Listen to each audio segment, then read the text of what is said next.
Reviewing Interview with the Vampire, Season 2, Episode 5. Don't be afraid, just start the tape.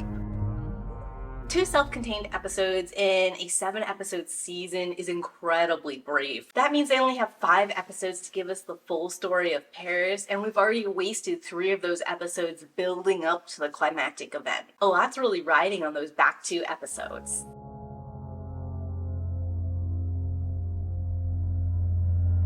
But jumping back into this episode, let's dive right into those characters.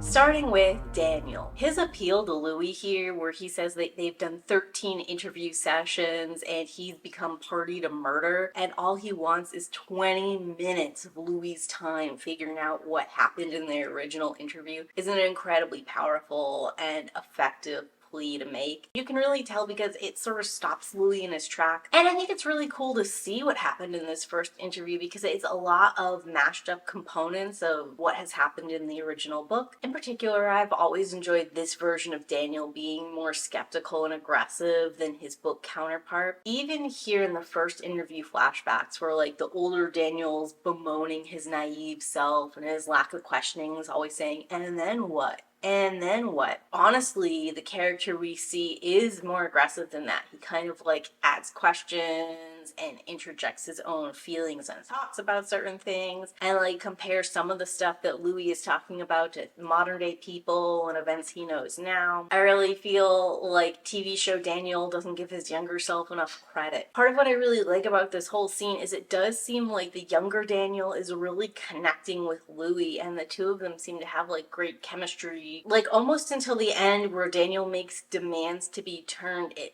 feels like they're feeding off of each other's energy. He really is getting something important. Whether it's the truth is debatable. Another thing that's kind of fun is I felt like his character is very consistent. Daniel seems to always have been a very annoying asshole, like just pushy and interjects at inappropriate times and like asks questions that I think are meant to throw people off or meant to make them react with some kind of emotion. Give a shout out to the actors here because the guy who's portraying young Daniel does an excellent job embodying older Daniel's tone, mannerisms, wit. At first, I didn't think they looked enough alike and had like a moment of like that uncanny feeling or like I wasn't really watching a younger version of Daniel. And then he started talking and moving about the space, and he did that in such a way that I truly felt like they might be the same person. And I think that's just like excellent acting and picking up those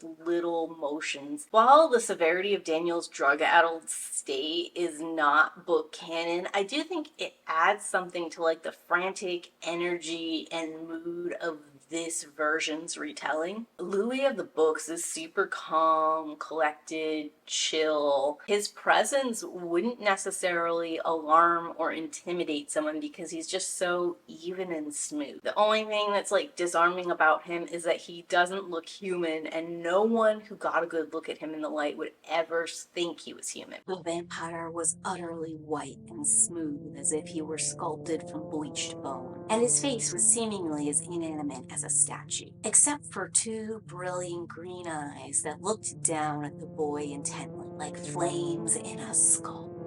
But in the show, because they do have humans playing the vampires, and I guess too much special effects and makeup would just take away from their overall ability to act, this version of vampires look very human and look like they could pass for humans quite easily. So Louis needs to do something a lot more aggressive to prove he's a vampire to Daniel. Like a sober person probably get the hell out of there. But since Daniel doesn't do that, like the drug-fueled haze, that frantic energy, that sort of living on the edge moment, I feel like really comes in clutch there. And the after moments that Louis and Daniel are kind of like struggling to remember together once Armand enters the fray is definitely terrifying horror central for poor Daniel. I really felt for the guy, and Armand makes it pretty clear he's just terrible. You know, like his whole character personality is someone I don't think I'd like. And then when he's like diving into Daniel's history of who he was, that again sort of suggests he's very cold, self-centered, cruel for no reason. And even knowing all of that, and knowing that he's alive in the future, I was tense and horrified. And because both of them to a certain degree mess with his memory, Armand erasing what really happened at first, and then Louis kind of like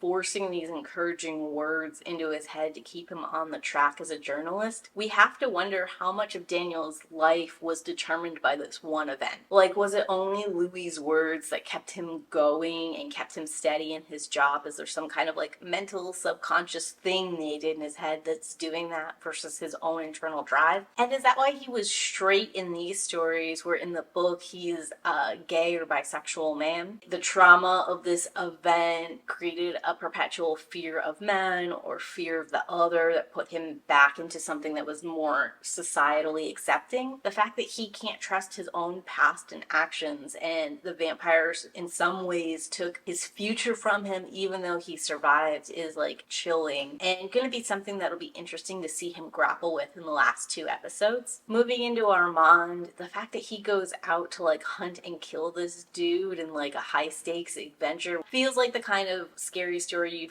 you'd get from a Our No Sleep, and I can see that being like a fun self-contained side episode all on its own. It's also wholly unlike the Armand that we know in the books, who is super passive about how he takes in victims. He like kind of calls them out to him, and then people who already have like self-harming, ending it all kind of tendencies, and he sort of like lulls them into the same sort of feign we see on the stage with the no pain, it'll be over quickly kind of jargon. Actively hunting like this was kind of like Lestat's whole thing. But I mean, I guess we need a reason for him to get out of the scene so we could have the flashback between Daniel and Louis. And in the 1970s, Armand is that creepy, angry, controlling kind of guy that I always knew he could be. Armand is like manipulative and secretive and withholds information to try and get desired reactions and responses from Louis to get what he wants. Their relationship is falling apart in a way that's sort of similar to how Louis and Armand's relationship fell apart in the books. Something in the way his smooth white face reflected it, only for an instant, reminded me of someone else I'd seen defeated in just that way. And it was amazing to me that it took me such a long moment to see Claudia's face in that attitude. Claudia, as she stood by the bed in the room at the Hotel Saint Gabriel, pleading with me to transform Madeline into one of us. That same helpless look, that defeat which seemed to be so heartfelt that everything beyond it was forgotten. And then he, like Claudia, seemed to rally, to pull on some reserve of strength, but he said softly to the air, "I am dying." Page 333, Interview with a Vampire. And here we get Armand coming clean. He thought Louis's curiosity would return to him, that it was the one thing within him that would never die. And honestly, Louis channels Lestat in this incredibly brutal moment between him and Armand. "I wanted love and goodness in this which is living death," I said. "It was impossible from the beginning, because you cannot have love and goodness when you do what you know to be evil, what you know to be wrong.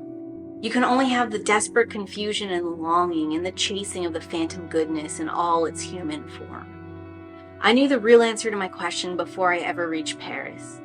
I knew it when I first took a human life to feed my craving. It was my death, and yet I would not accept it, could not accept it, because like all creatures, I don't wish to die. And so I sought other vampires, for God, for the devil, for 100 things under 100 names. And it was all the same. All evil." Page 334, Interview with a Vampire.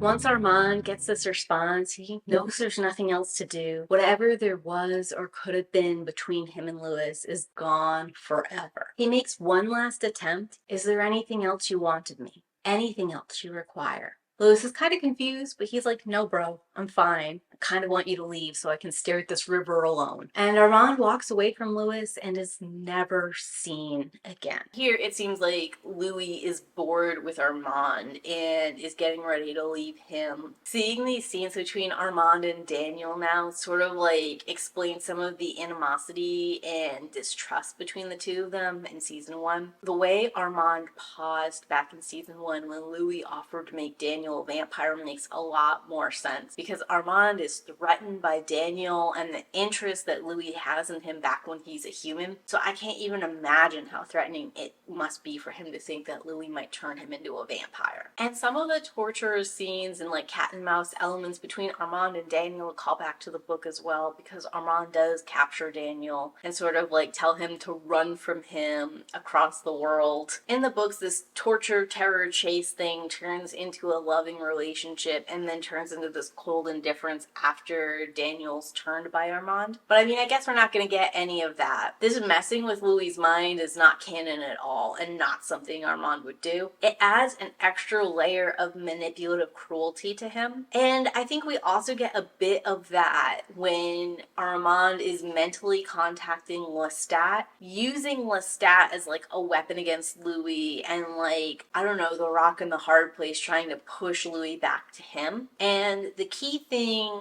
that Lestat wanted Louis to know, that he still loved him, he doesn't share, and might have drastically affected the outcome of their fight. It's another moment where we get to see how threatened Armand is by Lestat, how hurt he is continually being by Lestat, whether it's Lestat like sleeping with him and leaving him, or it's the fact that he knows his lover would always choose Lestat over him, given complete free reign. And then like Daniel is sort of like a small shadow of that, where in some ways Louis will choose Daniel over Armand as well, and Daniel's not even a vampire. It's a lot for Armand to take, and it's probably building and building, and it will be interesting to see how Louis and Armand and Daniel interact after this reveal. Moving into Louis, him saying, "Armand preserves my happiness even when I can't or won't," and then hearing that echo and his expression when Armand says it at the end, oh, that was some good TV. I think we get to learn that Louis does seem to care a little bit about fair exchange here, because when Daniel makes that appeal of all the time and compromised position the two vampires are putting him in, he does react like, okay, then let's do this one thing for you. And this is probably like the first time we've seen Louis like care about people. He says he cares about humanity. He says he's doing this for the greater good and to keep people alive and all that kind of junk. But his response to Daniel and like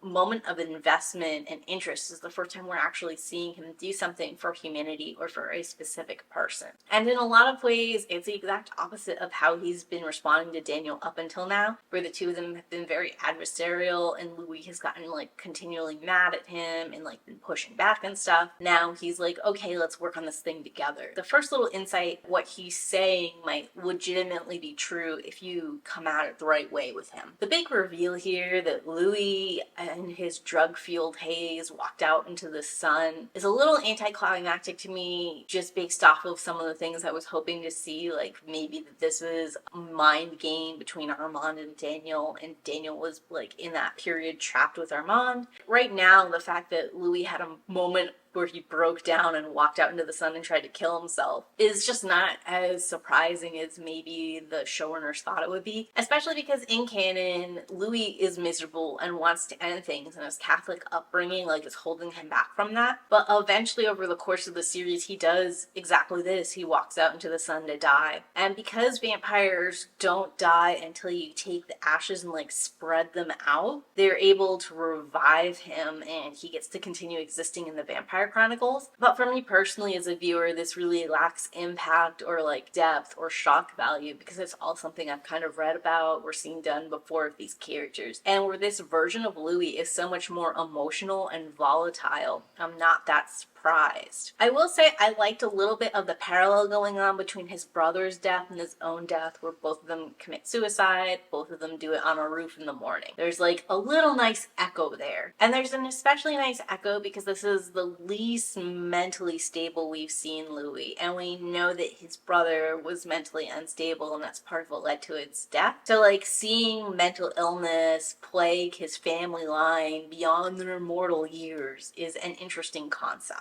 I also appreciated this because I've had a lot of trouble dealing with how fondly Armand and Louis are about their time in Paris, as well as like how chummy they seem to be when I know that Claudia dies at the end and Armand has culpability. It doesn't feel like they're dealing with that weight or tempo at all when they're telling the story. So here in the 70s, at least, they were still dealing with it, which is nice because Claudia dies in what, 1949, 1950? And as I said, I like the Daniel Louis dynamic, and I like seeing at the end the two of them standing against Armand like a united front, and like some of that relationship might have been a little bit reforged. I don't know how that's going to play out in the last two episodes, but I do like these scenes and these little moments where it seems like the characters were seen and understood. And then lastly, I guess we got to talk about Lestat in the 1970s. That was brutal that Lestat got a mental call from Armand and was really worried about Louis, wanted Louis to know that he loved him, that he'd be there, all that kind of stuff. And Armand just cut him off. He didn't even reassure Lestat that Louis was going to survive. He just said he was like critically injured. Did he want to say anything to Louis? And then like wouldn't confirm or deny anything for Lestat. Like I felt really bad for Lestat,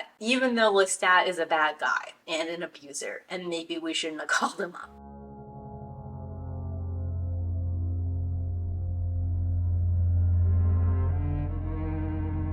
Going into some specific scenes, Louis does keep calling this younger version of Daniel boy, which is something he does continually in the books, and I really liked it, especially because in the books I think it's more of like a rich old person referring to somebody younger, so it's like more neutrally done. And here it's got like a derogatory meaning, a little bit more attitude to it. The same way boy worked for book canon Louis, it also works for this new version of Louis, and they put their own spin on it, and it worked this time for once. Louis and Armand's relationship being in trouble, possibly at the breaking point, and Armand bringing Lestat into the mix is book accurate. Mentioning Lestat is really all Armand ever needed to do to get Louis to go back to New Orleans. In the books, Louis visits Lestat in person, and the two of them have a heart-to-heart conversation. Lestat asks Louis to stay with him and help him. Louis refuses and just kind of like walks out, and he continues to be depressed and to further detach from the world as a whole. Louis does eventually reveal to Armand that he met up with Lestat, but it's not right away. It's a month or more later, and Armand is deeply upset by this. He asks Louis, but what did you feel? Louis is very confused by this question. He's kind of like thrown by Armand's whole stance. Like, why does Armand care what Louis feels? Why is he so involved? Why is this so unusual from other like long periods the two have gone without speaking to each other? That's when Armand knows their relationship is over and Armand leaves. Where in this case, Armand like mentally reaches out to Lestat, and Louis is very emotional about the whole thing and like is begging and pleading with Armand to stay and not to talk to Lestat and all this other stuff. This meeting with Lestat in the show does re-cement Armand and Louis' relationship, which is the exact opposite effect it had in the books. Armand playing with Daniel, like forcing him to sit in uncomfortable positions, reading his mind. All of that was quite interesting because it sort of captures a little bit of that essence of the cat and mouse game they played in Chronicles. It's different in a couple key important ways. Armand is like really mad at Daniel in the TV show, and he doesn't think he's anything special, but for some reason Louis thinks he's special, and he's gonna like drive that out of him. Where in the books, Armand immediately sees what was so special and what connected Louis and Daniel together, and he wants that same companionship from Daniel now. Of course, this TV show couldn't portray Armand that way because the Armand of the books loves humanity and arts and all this other stuff, and even though TV show Armand seems to care about art, he seems super indifferent about the humanity aspect of it.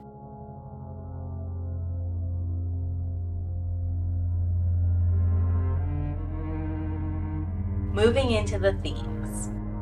The memory as a monster theme. In this episode, I feel like Armand becomes the monster. Ability to manipulate minds and to fog certain things over and rewrite people's histories and all that is him messing with memory, rewriting history, and like forcing outcomes that he thinks are best for him. It's very interesting because it starts to put the metaphor of vampire in comparison with memory, and it almost personifies memory like Armand is that personified. And that could be really interesting for the TV show to let each vampire sort of personify its own element of something that we don't usually humanize in that way. I still need to sit with that a little bit longer to see how I feel about it. I like it as far as the metaphor goes, but I don't know if it extends far enough to be like meaningful and more than like a quick flash of the pan. We don't really cover a lot of other elements here because we're just sort of unburying this one truth that's probably going to change the back 2 episodes and how all these characters interact. And that's going to be everything I think about Interview with the Vampire Season 2, Episode 5. Can't wait till we go back to Paris in the next 2 episodes. What about you guys? Are you watching this season of Interview with the Vampire? And if so, tell me what your favorite episode so far has been in those comments down below. And if you got this far with nothing else to say, leave me a newspaper emoji in those comments down below. And as always, keep reading.